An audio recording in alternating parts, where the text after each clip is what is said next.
Good afternoon. Hope everyone had a very nice snowstorm last night. So we are almost done with Chanukah. I have about a day left. So today we're going to learn what do we do with any leftover wicks or oil that we have in the Chanukah menorah.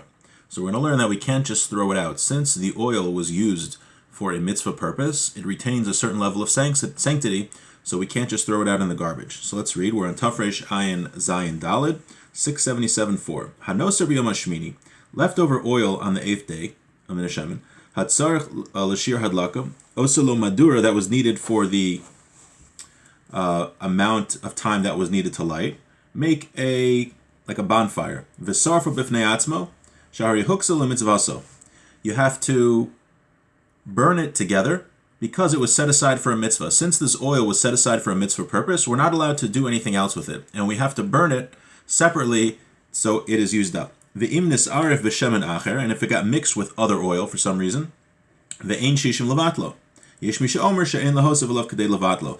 Some say that we have a concept in the Torah, by many things, that if something has 60 times its volume, then it becomes batal. It becomes negligent. Its significance is negligible. So, for instance, if you had a little bit of non-kosher food that dropped into a kosher soup, and you have 60 times the kosher soup, then the non-kosher part, then it is still kosher. So he says here that now, are you allowed to add kosher stuff in order to get 60? So you're not allowed to do that. And that's what the Mechaber here says. Like if for some reason this Chanukah oil got mixed in with other oil, regular oil, and there isn't 60, you're not allowed to add more just so that there is 60. Okay, let's see the Mishnah Berurah. Yud Zayin, the Belailos HaKodmim im noser yachal ishtamish behem lemitzvahs hadlaka Belailos shachreim. V'im nis'arv b'shemen acher dino kidla kamei. So he says that we're only talking about the 8th night of Chanukah here. What do we do with the oil? Because in the previous nights of Chanukah, if you have leftover, you could just use it for the next night of Chanukah, because it's the same mitzvah. But here you can't do that. There's no more nights of Chanukah. Min Hashemin hatzarech, hainu shelo nasan tchila rak kashir, hadlaka v'nichba be'emtza, v'nosar, l'chein asar dehuktel mitzvasa v'asar, lehanos menu, avlim nasan harbe b'ner v'nosar, mutu l'shtamash b'lechatchila, k'mo shekasav l'el, v'dada yesh poshkim zesovrim, I'll translate this in a second, dim nasan Hashemin b'stam, huksa kol Hashemin, im lo dehisna l'chatchila, shelo ye'asar, ala kashir, v'ainu l'el. He says there's a debate. Well, we mentioned this, I think, earlier once, that if you put more oil than is necessary for the amount of time that needs to be lit, does that oil still have a mitzvah status? So he's discussing it here also, that maybe if you put a lot of oil in the 8th night, more than the mitzvah status, that oil that remains, let's say, the amount of oil, you need a certain amount of oil to burn for a half hour. But all the oil after that is not set aside for a mitzvah status. So there's a debate about that.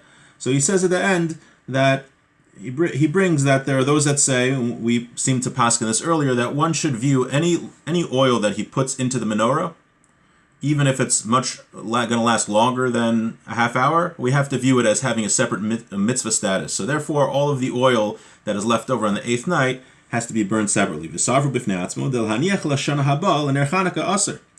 he has a thing here. Why do we have to burn all the oil that's left over? Why can't we just put it in a special container and save it for next year? We'll use the oil next year for Chanukah. So he writes, we're worried someone's going to make a mistake, and you'll end up saying, oh, look, I have this extra oil here. What's it for? Oh, okay, I'll use it to make some mozzarella sticks or something. And even to put it in like a gross container that you're not going to come to eat it, it's also forbidden because we're worried that maybe you'll light it for a non-mitzvah purpose. It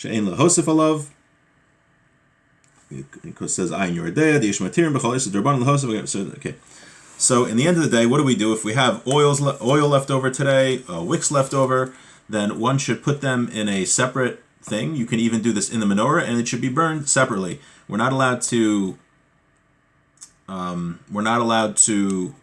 use it for another purpose. We're not allowed to use it for eating. We're not allowed to use it for any other purpose, and we're not allowed to leave it over for the next year of Chanukah. And it sounds like in the way the Mishnah Berurah goes, based on the Ramah and Yoredeah, you can't just add kosher oil so that you'll have 60 times against it. That's not allowed. And with that, I believe this was our last Laws of Chanukah class. Thank you to everyone who was listening. And we're going to continue, God willing, next week, going back into the laws of davening, how to pray properly, and the different halachas associated with that. So if anyone is interested in signing up for those classes, please feel free to send me an email at shaulrosenthal@gmail.com, SHAUL Rosenthal@gmail.com, and enjoy the rest of your Chanukah.